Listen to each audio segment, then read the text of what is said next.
This podcast is sponsored by nobody. Hey dudes, welcome to Splat from the Past, the only 80s themed horror and sci-fi show where things can get totally radical. Now today I will be welcoming a man who needs no introduction. But since there's a lot of people out there who don't use technology, I will be talking to the legendary, pioneering director of television and film, Steve Binder. Steve directed the Elvis 68 comeback special celebrating its 55th anniversary, and it has a documentary coming out, or I think it just came out, called Reinventing Elvis on Paramount Plus. And we're going to talk about that today, and I cannot wait. The man has had such a great career. He directed the very first concert movie, The T.A.M.I Show, and he directed my favorite episode of Gilligan's Island, Don't Bug the Mosquitoes, and the Petula Clark special, where her and Harry Belafonte made contact, the Star Wars holiday special, James Whitmore's one-man show, Give 'Em Hell, Harry, lots of great stuff, Pee-wee's Playhouse. He was a producer on, we just lost Paul Reubens and Harry Belafonte, so definitely those two will be brought up as well. I'll try to squeeze in as much as possible today, and I just can't wait. It's such a great honor. This has been 2 years in the making. Also, I'd like to say San Jose Con was fun. It was great catching up with Miss Misery, John Provost, and Lori Jacobson. I got to meet Stanley Livingston. Unfortunately, his brother Barry had to cancel. We talked a little bit about my past guest, the late, great Steve Barquette, which was sad but fantastic. I also got to meet the Beav himself, Jerry Mathers. He was a nice, introverted guy. And all in all, it was a great weekend, despite the hurricane going on in both LA and San Francisco. I hope everyone has stocked up on supplies and is safe. I love you all. So yeah, here is my interview with Steve Binder.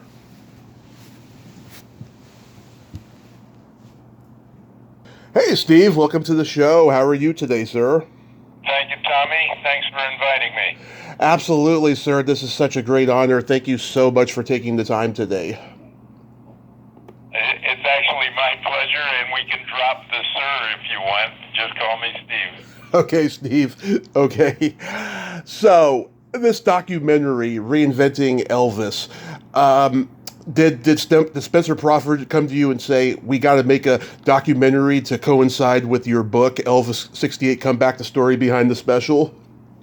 Yeah, Spencer was kind of behind it from day one.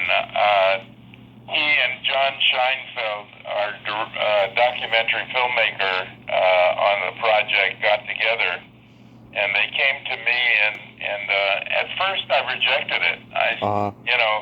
There've been over 100 books written on the 68 special, movie of the weeks on television over the years, all kinds of, semi-documentaries, but all third party. And I said, I don't want to participate and just do another one. I mean, people have been inundated, especially now that the Baz Luhrmann movie was so successful. Mm-hmm. I said I'd prefer just, leaving it as is. And they said, well, give us the opportunity to pitch you our idea, and then you can tell us whether you want to do it or not. So we all sat down, and they pitched it, and I was shocked when Spencer said, this is not about so much Elvis Presley as it is about a buddy story between your relationship with Elvis. And they went on, and by the end of the conversation, I said, okay, guys, it sounds different. The only thing that I require is that it be the truth. I was the only one, I think, that would do a documentary or a book based on the fact that I was there from the very first moment we got together to the very last day we said our final goodbyes. And I wanted to be totally truthful, as opposed to everybody else had gotten all their research and information from third parties. So I was very pleased all the way through the production. Scheinfeld is a terrific documentary filmmaker, and I think the people he chose to interview in the documentary all had a first-person relationship in terms of really understanding Elvis. Mm-hmm. And so I told him, count me in. And that's how it all started happening. This special is so legendary, Steve. 100 years from now, it'll be documented. It's that legendary. Now, I know that you've told this story many times, but originally, neither you nor Elvis even wanted to take part in this special. But what had happened previous to it, the Colonel was prepping a movie with Mary Tyler Moore. I think it was called Change of Habit. And what he found out is no movie studio wanted to put up the money to advance Colonel Parker and Elvis the $1 million fee that they were requiring for his services. And so the Colonel had to think, well, where's the bank? Who's got the money that could finance it? And I guess somebody suggested to him, or he figured it out himself, that the television networks. In those days, there was no Fox. It was strictly ABC, NBC, and CBS. And he decided to go to NBC, where he had a relationship. And he met with Tom Sarnoff, who was running NBC at the time. And he pitched the idea for NBC financing the movie at no condition that they do a television special or anything. That was Tom Sarnoff's idea. And Tom said, we'll give you the money for your movie, but Elvis has to do at least a 1-hour television special. And that's how it all started. What Tom Sarnoff nor anybody even knew is that Elvis didn't want to do television. He was, the 60s was primetime variety series were dominated, hosted by middle-of-the-road singers like Perry Como and Andy Williams. Mm-hmm. And the rest of the hosts were all comedians, like Steve Allen and Milton Berle and you know. Jackie Gleason. What happened is when they booked Elvis, they weren't really seriously interested in him. You know, before I was even in the business, I saw him on the Ed Sullivan Show. I thought he was terrific. And from that point forward, it just seemed to be, they made a cartoon of him or a caricature of him when he appeared. I remember Steve Allen had a primetime show at the time and put a table in front of Elvis dressed in a tuxedo with a real hound dog. And he asked him to sing Hound Dog, and that was embarrassing to Elvis. And so by time the Colonel came around with the deal with Sarnoff, the Colonel was afraid to go to Elvis and tell him the deal he made because he knew that Elvis was so anti-doing television at that stage of his life. Right. Yeah, what was your first impression the very first time you met the Colonel? Because I've talked to a lot of Nash. You know, she told me what a complicated and scary man he could be. Well, when I was asked to go over to his offices at the time at the MGM studios in Culver City, California, I went with my partner at the time, an incredibly talented record producer named Bones Howe.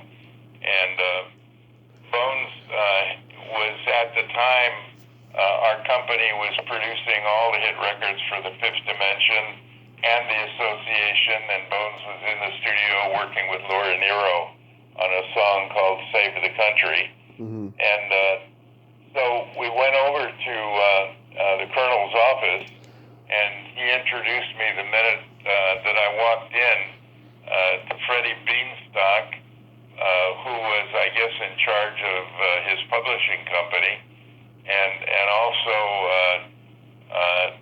I think it was a relative of the Colonel who was very involved in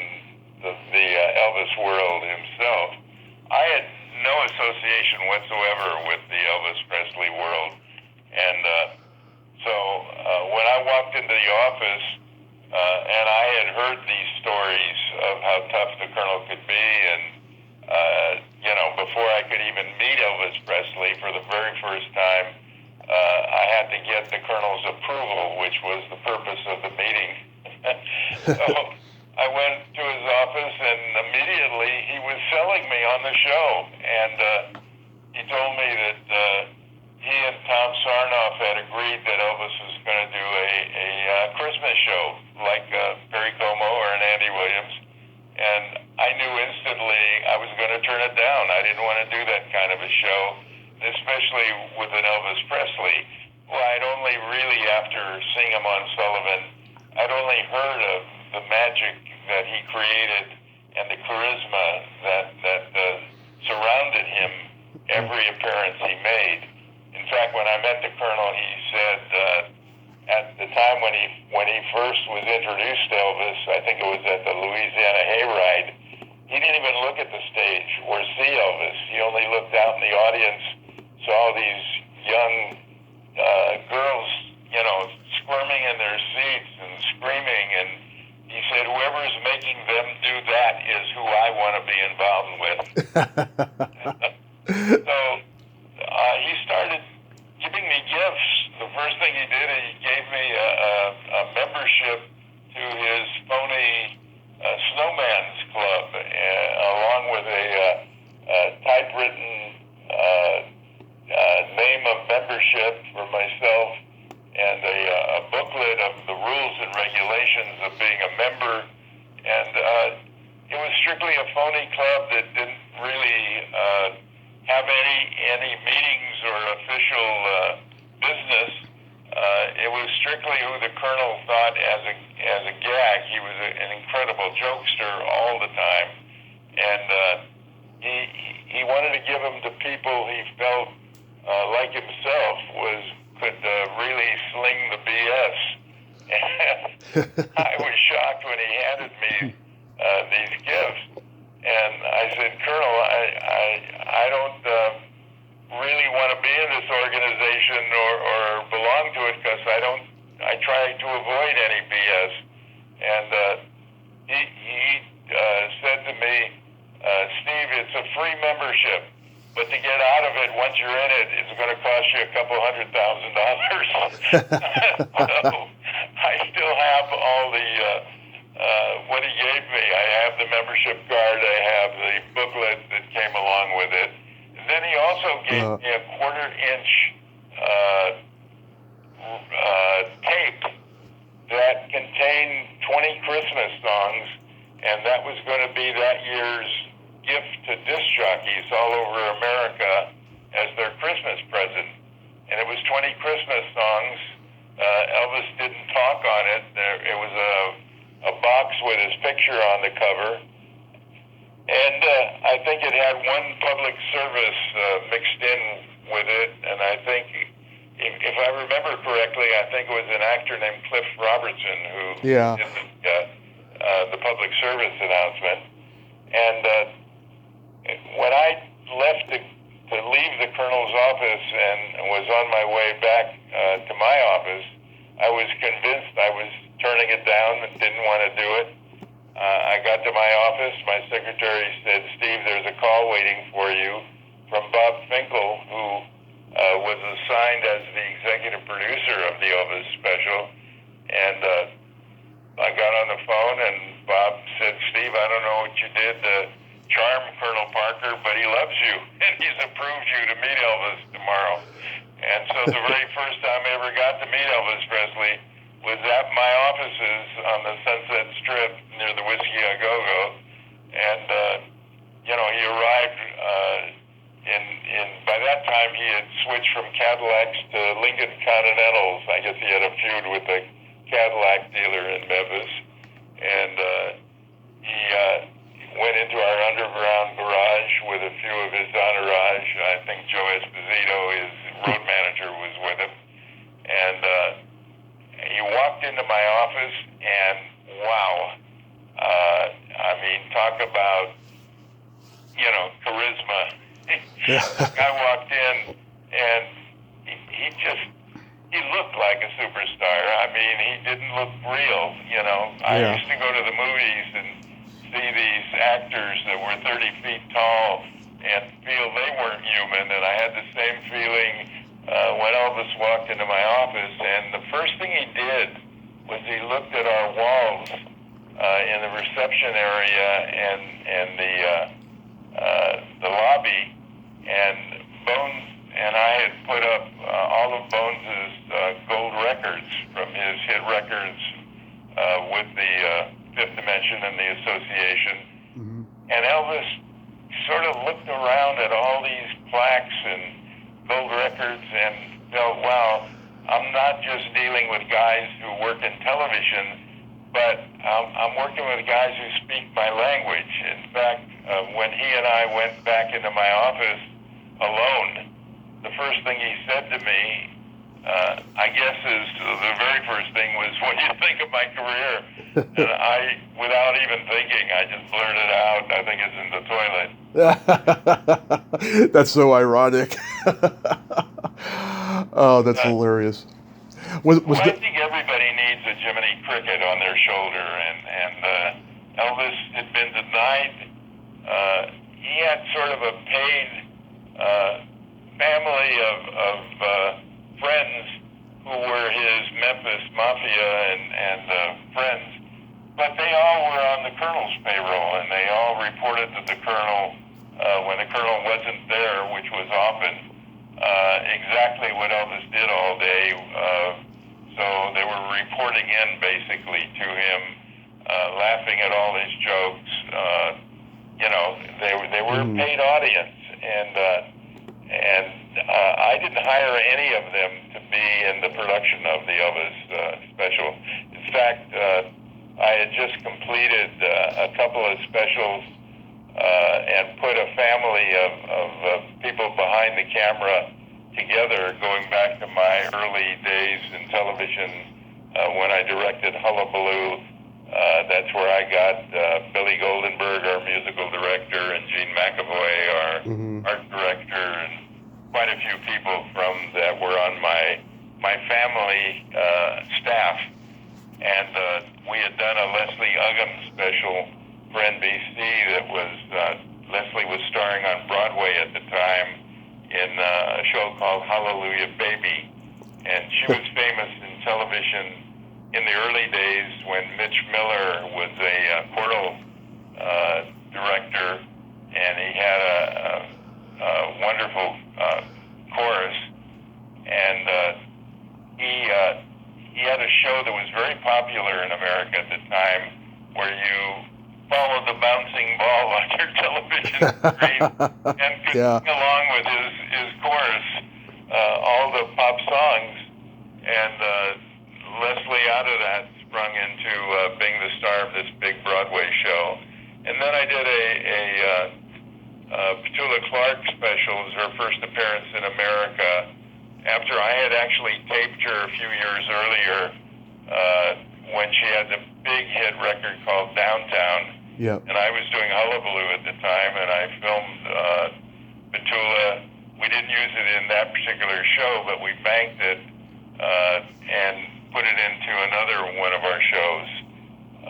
And it became a huge controversy because her guest star on the show was Harry Belafonte. Yep. And that is the show where Petula singing a song she wrote that was an anti-war song.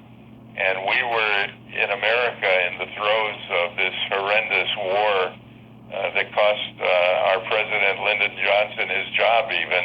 Yeah. But the Vietnam War was raging, and college students all over America were out protesting. You know, that was when John Kennedy was assassinated, and then Martin Luther King. And while we were all together, even Bobby Kennedy, live on television, we saw him being shot by Sirhan at the Ambassador Hotel in Los Angeles.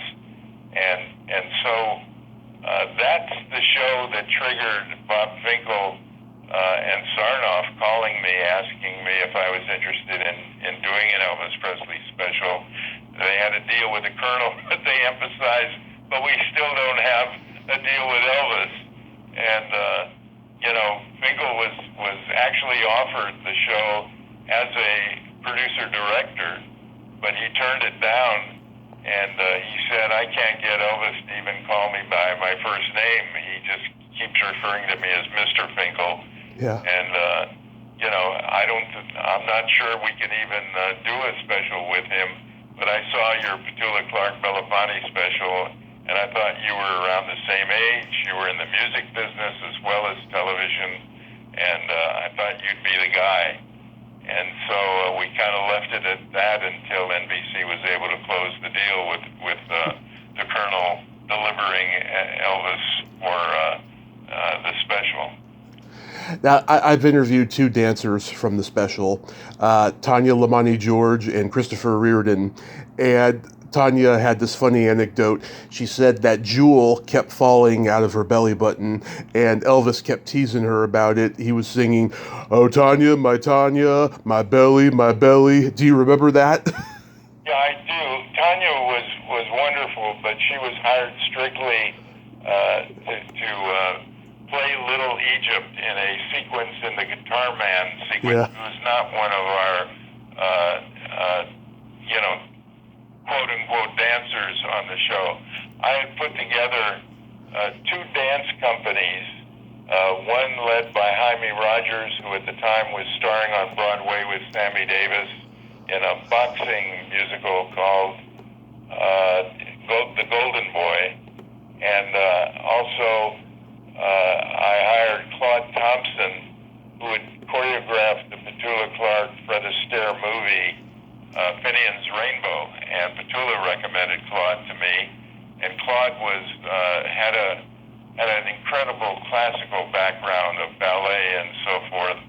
And I gave them their own troupe of dancers, and each one was given the liberty of hiring 15 dancers apiece. So we ended up with a total of 30 dancers on the show. And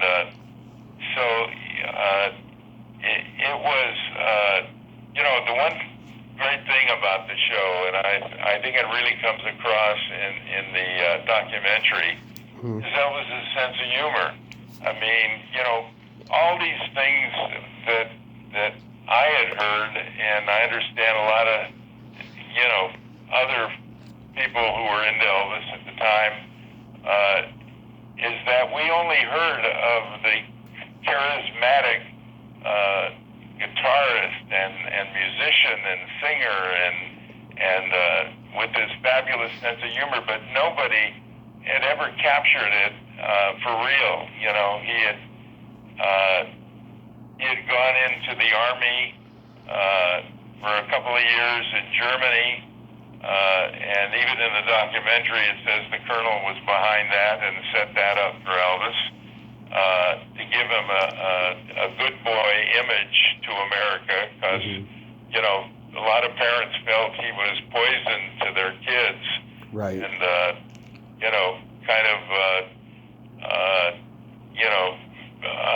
making it difficult for the youth of America to think of Elvis as a hero and as a really nice guy, and this rock and roll thing that was coming in at the time was considered by a lot of parents as an evil thing, not a good thing. Right. In all generations, kids try and separate themselves, especially in the way they dress and the music that they listen to and so forth. They want to separate themselves from their parents and have their own thing. So it was really a case of where I was shocked, because when I originally was told about Elvis Presley, I knew he was born in Tupelo, Mississippi, the Deep South. Mm-hmm. He had bought Graceland in Memphis, Tennessee, and I thought, hey, this guy may even be a redneck, and coming from California and being unabashedly a liberal, and raised in a family where we follow the golden rule, I don't remember my parents or my sister or any of us have any prejudice against anybody as long as they were nice and I didn't care what religion they were or color they were or anything. Right. It was just they were human beings and should be treated equally as all other human beings should be treated. And the thing that was the great discovery on this special is how much Elvis and I had in common. Even though we lived 2,000 miles away from each other,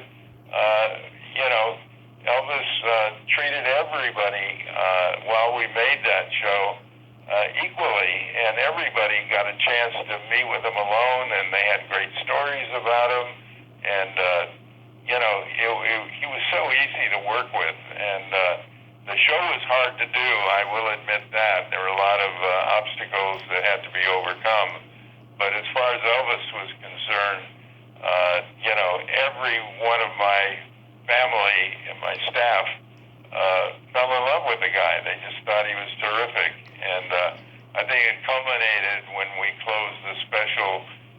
Those words and lyrics that Earl Brown wrote for If I Could Dream were really translating how we all felt about Elvis and what he felt. And I think those words had so much meaning to him at the time he sang it. Absolutely. You hit a home run with that special, and it still holds up, and it always will, Steve. Another thing you did that still holds up is the T.A.M.I. show, and I've talked to Dean Torrance about it, and he said about you, and I quote, "Steve did a hell of a good job with that film," and I agree with him. Were you aware at the time that you were breaking new ground with that movie? Yeah, I was in the midst of directing the Steve Allen show, the Westinghouse show in Los Angeles, and the opportunity came where we were on hiatus with Steve, and as a result, I was approached by Bill Sargent, the producer, and Jack Nietzsche, the musical director, to see if I was interested in doing this rock and roll film. And I thought it was such an incredible opportunity. And what I really got a kick out of is that I used a lot of my Steve Allen technical staff, the audio guys and my technical director and the camera crew were all from the Steve Allen show who did T.A.M.I. And it was, to me, who'd have ever thought in 1964, I think is when we did it, that, out of the 10 or so acts that we had in the show, including the Beach Boys, James Brown and the Famous Flames, Yeah. Mick Jagger and the Rolling Stones, the Supremes, Marvin Gaye, who'd have thought that group of people would all end up in the Rock and Roll Hall of Fame today? Yeah. And, so it was an incredible experience for me personally, and we shot it. I think I only used 4 cameras maximum, and today they would have probably had 25 cameras. But it just I remember sitting in a post screening of the show before it actually played in theaters all over the world. The technical head, I think, of Technicolor, where we worked, told Bill Sargent, the producer, I hate to tell you this, Bill, but your film's a disaster. All these close-ups and seeing them sweat and things like that. Nobody's going to sit in the theater and watch that kind of stuff. And I overheard this conversation, and I was sweating blood until the movie actually opened and got such incredible reviews. And it's a kick for me. I don't think any of the artists, first of all, they all were excited that it was going to be a feature film and not a television special. Right. And there were no egos involved. We didn't have to put a sign up or anything. Protect your egos at home like they've done in other situations. Everybody wanted to, it was not competitive. They just wanted to do their best work, and everybody was there during the entire shooting. So nobody went home. Nobody was scheduled to come in the middle of, when their act was being filmed. It was a case of where the T.A.M.I show was a true family of artists. And the biggest star in the T.A.M.I show, believe it or not, with all the names I've named, was Leslie Gore. She was a real superstar at the time, and she had, two top 10 hit records going at the time, and she was fabulous.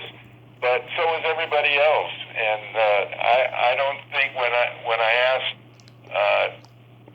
James Brown to perform before I filmed the Rolling Stones, I know that there was a Rolling Stone article. I think it was either Keith Richards or Mick that said it was the worst decision of their life to go on after James Brown. I personally feel it was the best decision they ever made, because by the time they had watched James do his set in the T.A.M.I show, Mick was whatever happened, but he was James Brown. He metamorphosized into James. And these kids at the time were still teenagers probably. Yeah. And it was their first appearance in the United States. And, and I think their performance was, in their own way, was significantly, equal to James Brown and his performance, which was, which couldn't be topped. In fact, when I told James that the Rolling Stones were going to go after him, he looked at me and said, "Nobody follows James Brown." And I had never heard of James Brown or the Flames, and the first exposure to them, period, was on the T.A.M.I show when I listened to their records. And I didn't even get a chance to rehearse them. James didn't want to rehearse, and he told me, "You'll know what to do when you see me." But everybody else I got a shot at least blocking the cameras with and so forth. And, I'm so happy that I was able to do that. And, every bit of my career, and I've been fortunate enough to have a long run in the business as a director and a producer and a writer, and I've learned something from every single production I've ever done. Even executive producer for a few seasons on Pee-wee's Playhouse. The furthest thing you'd think I'd want to get involved with, yet I learned so much working. I brought a professional team in behind the camera, but Paul Rubens, Pee-wee, had also brought in people who'd never worked in television before. And, the combination of putting these creative people together was a real experience. And it was fun producing, and yet it was, a real challenge. Anything and everything on that set was a puppet and needed maintenance 24/7. You directed my favorite episode of Gilligan's Island, Don't Bug the Mosquitoes. Was that a lot of fun? It was, and the reason that I did it was twofold. Because I initially snubbed my nose, unfortunately, which I regret, to wanting to do Gilligan's Island. And my personal manager at the time said, "Steve, you've been dealing in kinescope, and when videotape was invented, you started working in videotape. But they're all electronic cameras, and you should really learn." And I wanted to learn film and 35 millimeter. And they had a phenomenal director of photography on Gilligan's, who went on. I think he was the DP on Dynasty, and that shows success over the years. But he taught me so much about the lenses and electronic cameras in the early days had four lenses attached to the camera itself, and you'd have like a turret that you would turn to a 50 millimeter lens or a 75 or whatever, and it was burdensome, and there was nothing that you could add to the lenses. They had no filters for them, and so forth and so on. And 35 millimeter film was was at the time the standard for features. And Dick Rollins, my DP, taught me so much and was so respectful.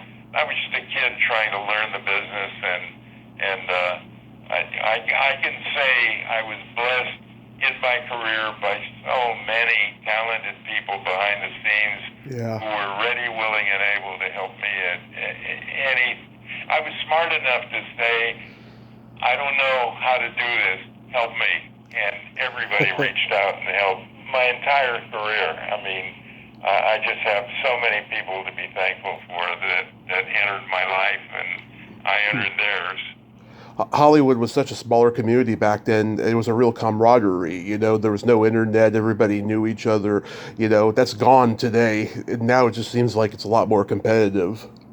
Not just that, but when I started, it was really the networks and the local stations were run basically by creative people. And all of a sudden, to get a mailroom job at a talent agency, you have to have an MBA. You have to be a college graduate. And I think in many respects, it's a negative to the business, not a positive. I mean, most people in the entertainment business were street people who had a love for the business. And the title, and I always I teach a lot at universities and colleges, and I guest speak. It saved me hundreds of thousands of dollars in therapy, which I never had to do because I could lock myself up with my students for 3 hours a week and just focus on them and their problems and so forth and so on. But the point is that in the early days, when I would do a show, I would forget about my title. I'd forget about the salary I was being paid, which was relatively very low. And I mean, by today's standards, it was almost a joke. It's like athletes, when some of the greatest athletes in American history, were paid pennies compared to the multi-millions that are paid athletes today and so forth. But what people don't understand is when they hear all these enormous success stories by a handful of actors or athletes or whatever, they don't realize that, probably 90% of the membership of their guilds, even the strike that's going on today between SAG and AFTRA and the studios, most people barely earn a living by the end of the year and have to take second and third jobs to survive. And so it's a case of when I started, and I went from the mailroom at a local affiliate in Los Angeles straight into directing. My first super break was I ended up directing a pie-throwing slapstick comic named Soupy Sales, and that was my roots. And I did a 5-day-a-week show with Soupy, and we were so successful, especially with a youth audience, that I was hired to start a network primetime show, and I had just returned from the Army. I was a radio announcer for the American Forces Network in Europe, and when I came home, I wanted to get into radio, and I was also at the same time pursuing a medical career in school at the university. And, little did I know, a chance meeting with the program director of KABC offered me a directing job right off the bat. And when I first walked into a control room, it was like walking into a foreign country where you couldn't speak the language and didn't know the customs. And, but within 24 hours, for some reason, that secret code undeciphered for me, and I understood everything. And the guy that was put in charge of training me how to be a director, I think I knew the job better than he did by the end of the week or two that I worked with him. And it was like being a duck thrown into water, and you realize, you're born to swim. And I've been very fortunate to have found the profession that I loved. Never felt I worked a day. It was always, I couldn't wait to get to the studio the next morning. I hated to go home and go to sleep. I wasn't finished with my project yet. And it was the same way I approached every show when I went into editing. I'd be assigned these young editors, and I would burn them out. I mean, I would want to be there 24/7 as long as it took to finish it. And, they would work their normal 8-hour shift. And sometimes I'd work with 3 different editors who would start out with one for 8 hours, and then another one would come in and replace them, and then another one later. But I just loved what I did so passionately.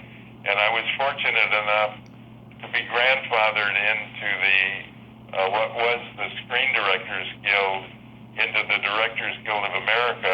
And I was when I did Soupy, I was in the Radio Television Directors Guild, which merged with the Directors Guild of America, and I was grandfathered in, I think, for $50 or something.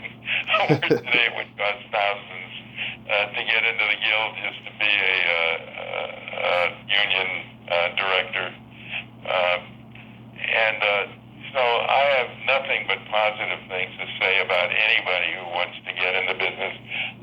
And I've seen, a few stay and many, many go. Many have gotten into the business thinking this is going to be fun. It's hard work, and you have to make a real commitment to what you're doing. Right. To stay in it and succeed. How did you come to direct James Whitmore and Give 'Em Hell, Harry? You've done your research for sure, Tommy. I've seen it. It's wonderful. It's a wonderful performance. Yeah, and that was done over 2 performances. I did it in a theater in Seattle, Washington. And I actually, when I put the film together, after doing 2 first acts and 2 second acts, I think in the actual film that was seen on the big screen, and James Whitmore, who starred in it, received an Academy Award nomination for acting in the movie. But I used, I think, the first act from the first time I shot the play, and I used the second act from the second day. And I was given this script that was, 10 pounds in weight alone. And James, I was amazed. He performed that performance of Harry Truman word verbatim. I mean, he didn't even improvise anything. He read the verbs and the adjectives and exactly as they were written in my script. Mm-hmm. And it was amazing that he was a phenomenal, James was more, I think, considered at the time a really well-respected character actor as opposed to a lead actor. And I loved working with him. He was just so professional. And he was an ex-Marine and, always prided himself in that. And so it was a lot of fun doing filming. As a matter of fact, one of the top television directors today was one of my cameramen on Give 'Em Hell Harry. Yeah, does it blow your mind that you directed an Oscar-nominated performance?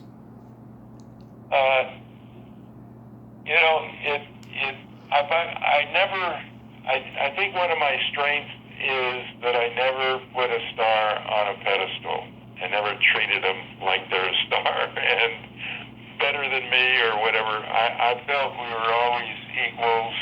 I was behind the camera, they're in front of it, and my job is to make them look the best they could possibly look. If you notice the sets or the costumes or the direction, I wasn't doing my job. My job was to get the audience to focus on who's in front of that lens and who's doing the acting or singing. Right. Here's something I want to bring up that I've never heard anyone ask you about. Father Guido Sarducci Goes to College. That was a lot of fun. I did it at the University of Santa Barbara, University of California at Santa Barbara. It's a very funny story because I put, the character he played on Saturday Night Live. His real name is Don Novella. Right. Very, very clever. And he had this Guido Sarducci character. Right. He had just come back from what he called the 2 or 3 scariest days of his life because he went to Rome thinking he would film at the Vatican dressed as a priest, and the Vatican guard arrested him, and he said they weren't fooling around either. He said it was a scary situation where I was put behind bars at the Vatican for about 2 or 3 days, and was I glad to get out of that cell. And but when we got together, I put him with a group that I was interested in at the time, Billy Vera and the Beaters, and they were a phenomenal sensation especially in the California market. They performed Monday nights at this particular club in Santa Monica, and the line was around the block every Monday night when they appeared. And Billy Vera himself has this unique talent and voice, and he had a few big hit records in his career, but there was nothing like seeing him with the Beaters. And I dressed them all as priests with Don Novella, and they were staying in a motel near the university campus. And I guess on Sunday morning they went to a liquor store to buy some liquor, and the establishment, I only heard this third person from Billy, but he said the establishment was not only shocked, but they were hesitant to even sell him any liquor at the time. And but we had a great time performing in front of these college students, and I did a visual sequence, a title sequence with them on bicycles, cycling around the campus and so forth and so on. But that was a fun time. I think it ended up being aired on Showtime. Right. A fledgling cable company that was just starting up at the time. Yeah, my brother had the VHS store poster of it, and he even dressed up as him for Halloween one year. So, yeah, I always remember that special. As you mentioned before, Pee-wee's Playhouse. Yeah, we just lost Paul Reubens a few weeks ago, which devastated me to no end. What was it like actually working with him? I thought Paul was brilliant. I really did. I mean, his understanding of the medium. We shot that entire series on 16 millimeter film, and we sped it up to 30 frames a second for quality purposes. And Paul was a real student of film, and and he had a good handle on picking talent to appear on his show and so forth. And there was a co-writer with him that was also part of his comedy education at the Groundling Theater in Los Angeles, George McGrath, who contributed a lot. He also played, I think, few of the puppet characters in the series. And naturally, Lynn Stewart, Miss Yvonne, was fabulous. Love her. To work with. But I thought Paul, his only negative for me was it took forever to get Paul to make a decision. And, the very first show that I did, it's a long story and I'll keep it real short. Okay. But I hired a special piece of equipment called the barber boom. And in those days, the laboratories were prioritizing developing 35 millimeter and 70 millimeter film first, and then they would get to the 16 millimeter. So I was not able to see the dailies every day to see what we had filmed. When I got to see the bulk of the show and this new piece of equipment that I used, it was horrible. It was shaking all over the place, etc. And I said, I can't put this on the air. So I made the decision to absolutely tank the show completely, amortize the losses, and it was a very expensive show to do. I think it was, when children's shows were in the $100,000 range or less, we were spending $450,000 an episode, and I dumped the first show completely and reshot it without that particular instrument. And, from then on, we were number one for 2 years straight. And I think we got like 27 Emmy nominations. So I think we only won one for Paul as a scenic designer or something, because we were the Emmys were done in New York. It was a different organization than the primetime Emmys in Los Angeles. And as a result, I think Sesame Street won every Emmy that we were nominated for.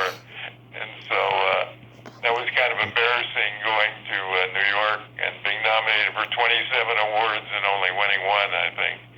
But, the second season, I hired one of my favorite cameramen to co-direct Pee-wee's Playhouse. His name is Wayne Orr. And Paul wanted to direct as well, so I put him with Wayne. But I realized very quickly that, part of being a director is you need to answer a million questions in 20 seconds. And Paul, was not equipped to give fast answers on anything. And he would, think about it, and then, I'll get back to you and so forth. And I said, it doesn't work that way, Paul. We got to make instant decisions. And it worked out well, obviously.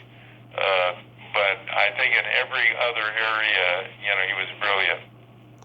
I think that Christmas special you guys did, it still holds up as one of the best TV Christmas specials of all time. And I've talked to Lynn Stewart and Vic Trevino about it, and they like it as well. I think it's just hilarious to have Pee-wee be a bully to Frankie and Annette, and then use an inflatable doll because Dinah Shore wouldn't stop singing. There's so much great stuff in that Christmas special. It holds up. And I got to meet Paul at a horror convention 4 years ago, and he was just a sweet, sweet man. It's a great loss to the industry. About that. And also, I'll tell you a funny story on the Christmas special. We opened with a Marine Corps choir surrounding Paul. And when I went to the military service to book their choirs, they were booked like 2 or 3 years in advance. So I couldn't get any official military choir. So I went to UCLA and I hired their choir unfortunate that all the guys would get buzz cuts and cut off all their hair, and they did it. And I then, after the show aired, I got a call from a Marine Corps general in Washington, and he said, "Steve, on the record, I'm making this official call saying, we were embarrassed that you had people, pretend they were Marines in the opening of the Pee-wee's Playhouse Christmas special, but off the record, I loved it and my kids loved it, and I wanted to talk to you and say, we thought it was fantastic, and thank you very much." And I never forgot that conversation, and they actually sent me a plaque with a Marine Corps DI, drill instructor's hat, glued to the wooden plaque, and I've kept that as a treasure of mine forever. Oh, crazy. So aside from the book and the documentary, is there anything else you have coming up? I'm 90 years old, and I've been in this business since I came back from the military. I was, at the time, I went in when I was 19. I came home when I was 21, and started working in the business at 22 as a director. So I've had a long run, and I'm very grateful for every day that I've ever spent it. And now's the time in my life I'm spending a lot of time making up for all the years I lost with all my grandkids and my kids and wife, and loving every minute of it. So I appreciate. I'm still there giving advice like crazy. I have an army of students who I taught over the years who still, many of them stay in touch.